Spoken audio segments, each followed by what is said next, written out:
Bro, I need to tell you about what just went down on First Take, because I have been watching that show for years, and I can count on one hand the number of times a guest has accidentally revealed actual insider information on live television, and then spent the rest of the segment trying desperately to unring that bell. Today was one of those times. And if you're a Lakers fan, what was said is going to have you refreshing your timeline every 5 minutes waiting for confirmation, because the implications are massive. So here's the deal. First Take had JJ Redick on as a guest today. Now wait, not that JJ Redick. I mean, they had Ryan Clark on the show. Ryan Clark, former NFL safety, but a guy who has become one of the most well-connected voices in all of sports media. Not just football, but basketball too. Clark has relationships across the sports world. He's tight with agents, he's tight with front office people, and he's known for being plugged in on things that go beyond his primary sport. That's what makes him such a good television guest. He doesn't just talk about what he watches, he talks about what he hears. And today he heard something that he clearly was not supposed to share. Hey, what's up everyone? Real quick before we get into everything, that like button is literally what determines if this reaches hundreds or thousands of fans. Takes 1 second, but makes a huge impact on the channel's growth. Just smash that like button right now. It's the easiest thing you can do, but honestly, the biggest way to support this content, every single like pushes this further, so hit it now. The show was moving through its usual format, Stephen A. and Shannon were debating various teams' offseason priorities, and the conversation eventually landed on the Los Angeles Lakers. Stephen A. was making a passionate case that the Lakers' biggest problem heading into the offseason is a lack of consistent perimeter scoring. He was talking about how LeBron James can still create offense at an elite level, but the team around him doesn't have enough players who can convert those created opportunities into points. Specifically, Stephen A.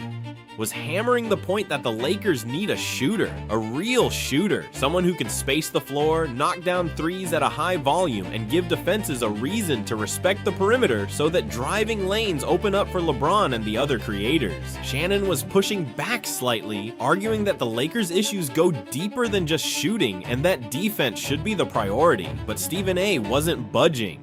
He turned to Ryan Clark and asked him directly, Ryan, you talk to a lot of people around the league. What do the Lakers need to do this offseason to give LeBron a real chance to compete? And Clark, who had been nodding along and clearly engaged in the conversation, started his answer normally enough.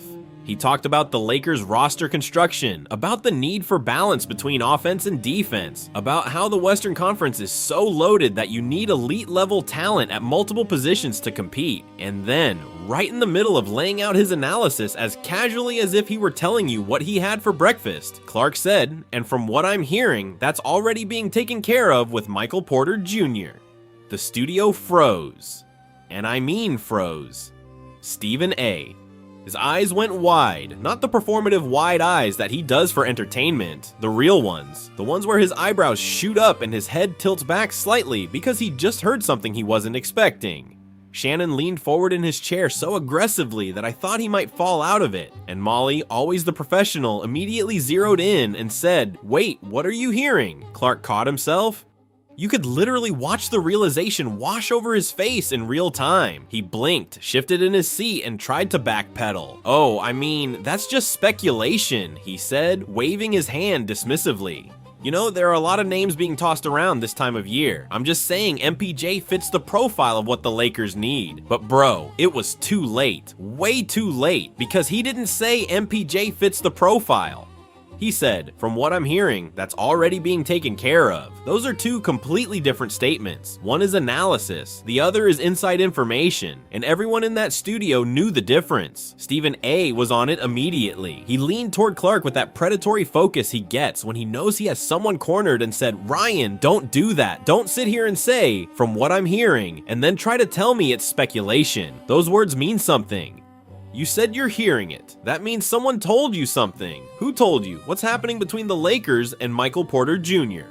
Clark tried to laugh it off. He tried to redirect the conversation. He even tried the classic, "Look, I talk to a lot of people and names come up in conversations" deflection. But Stephen A. wasn't having any of it, and Shannon backed him up, pressing Clark by saying, "Come on, Ryan, you've been around long enough." When you say you're hearing something, that means it's real. Are the Lakers making a move for Michael Porter Jr.? Is that what you're telling us right now? After about a minute of back and forth, with Clark clearly uncomfortable but unable to fully retract what he had said, he landed on a carefully worded response. He said, "Look, all I'm gonna tell you is that Michael Porter Jr.'s name and the Lakers have been mentioned together in conversations that I've been a part of. I'll leave it at that. Take it for what it's worth." And then he physically leaned back in his chair as if creating distance from the desk would somehow distance him from what he had just revealed. But the information was out there, and honestly, the more I think about it, the more this makes complete basketball sense for the Lakers. Let me start with the obvious. Michael Porter Jr. is one of the best pure scorers in the NBA right now. Since being traded from the Denver Nuggets to the Brooklyn Nets, he has blossomed into a primary offensive weapon, averaging approximately 24 points and 7 rebounds per game. His three-point shooting has always been elite, and with a larger role in Brooklyn, he's shown that he can handle being the #1 option on offense. He's scoring in volume while maintaining efficiency, and he's doing it at 27 years old, which means he's in the prime of his basketball career. Now think about what that scoring ability means for the Lakers. Los Angeles has been searching for a consistent perimeter scorer who can space the floor and knock down shots at a high rate. That's been the missing piece. LeBron James is still one of the best playmakers in basketball history. His ability to drive to the basket, draw defenders, and kick out to open shooters is unmatched. But that skill is only as valuable as the shooters around him.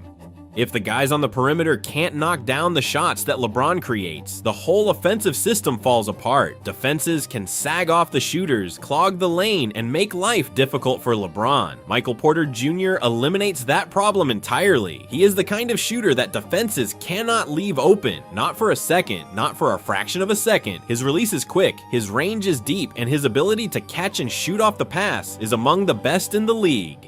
Imagine the LeBron-MPJ connection on the court. LeBron drives to the basket, the defense collapses to help, and he kicks it out to MPJ, who is standing behind the three-point line wide open because the defense had to respect LeBron's drive. MPJ catches and fires. That's money. That's automatic. That's the kind of play that wins games in April, May, and June. And it's not just the catch-and-shoot game. MPJ can also score off the dribble, in the mid-range, and on cuts to the basket.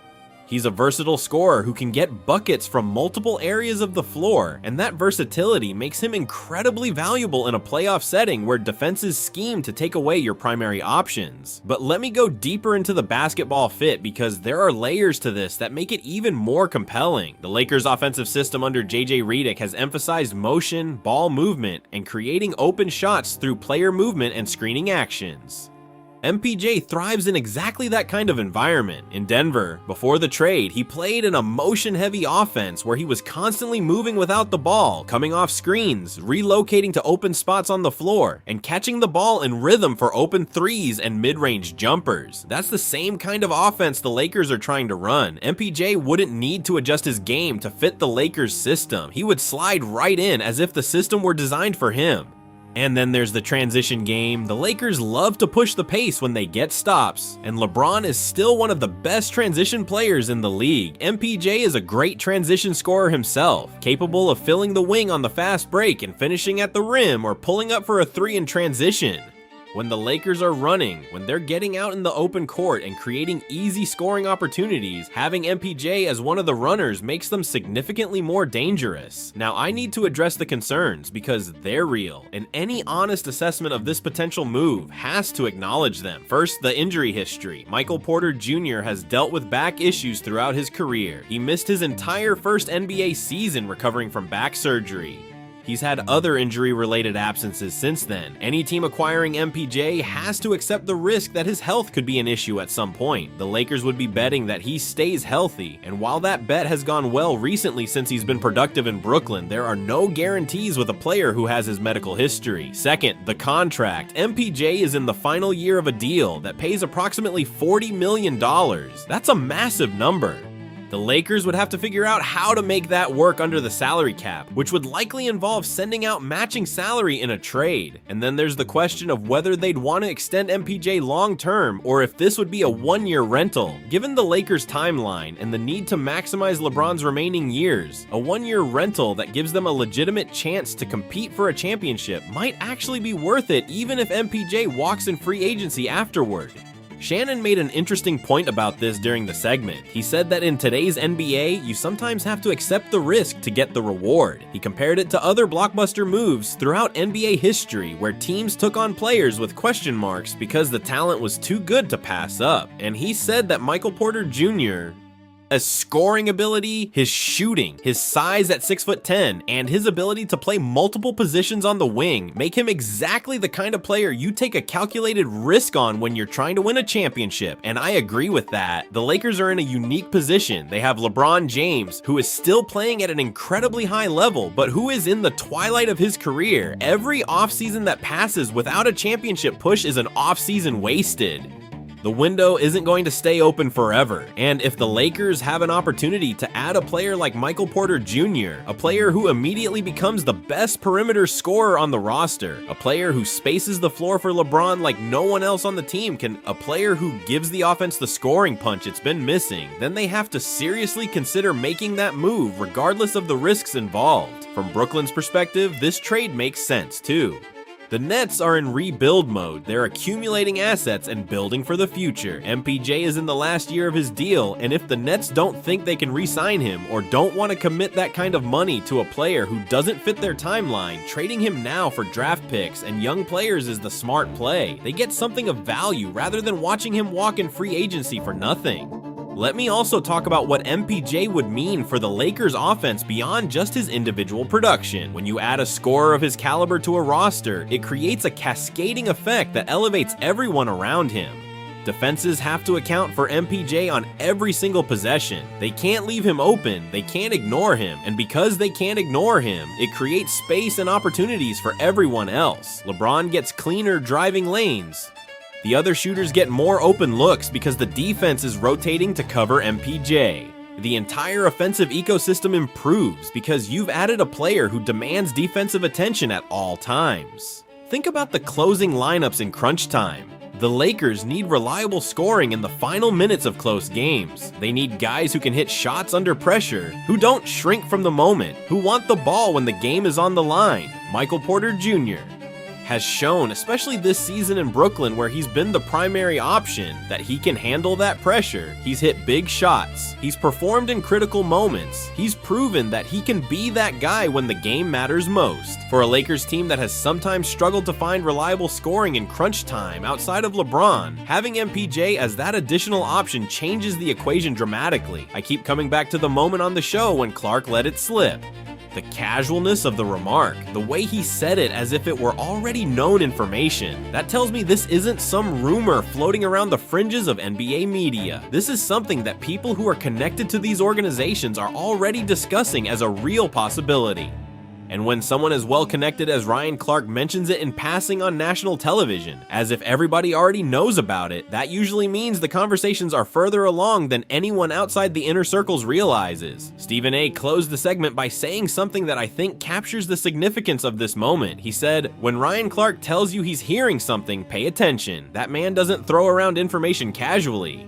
If he says the Lakers and Michael Porter Jr. have been mentioned together in conversations he's been a part of, then those conversations are happening, period. And Shannon nodded in agreement, adding that this is the kind of move that could immediately change the Lakers championship calculus. Picture it, Michael Porter Jr. in purple and gold, standing on the wing at Crypto.com arena. LeBron drives baseline, draws two defenders, kicks it out to MPJ in the corner. MPJ catches, rises, releases that beautiful high-arcing shot with the quick release that shooters dream about. Nothing but net. The building erupts. That's not a fantasy. Based on what Ryan Clark accidentally revealed on live television this morning, that could be a reality very soon. And for Lakers fans who have been waiting for the front office to make a move that signals they're serious about competing for another championship, this would be it. This would be the move that changes everything. But what do you think? Is Michael Porter Jr. the scorer the Lakers have been missing? Are you willing to accept the injury risk and the contract concerns for the offensive upside he brings? Would you make this trade if you were the Lakers GM? Let me know in the comments below, because this is going to be one of the most debated topics in the NBA over the coming weeks, and I want to hear where every single one of you stands.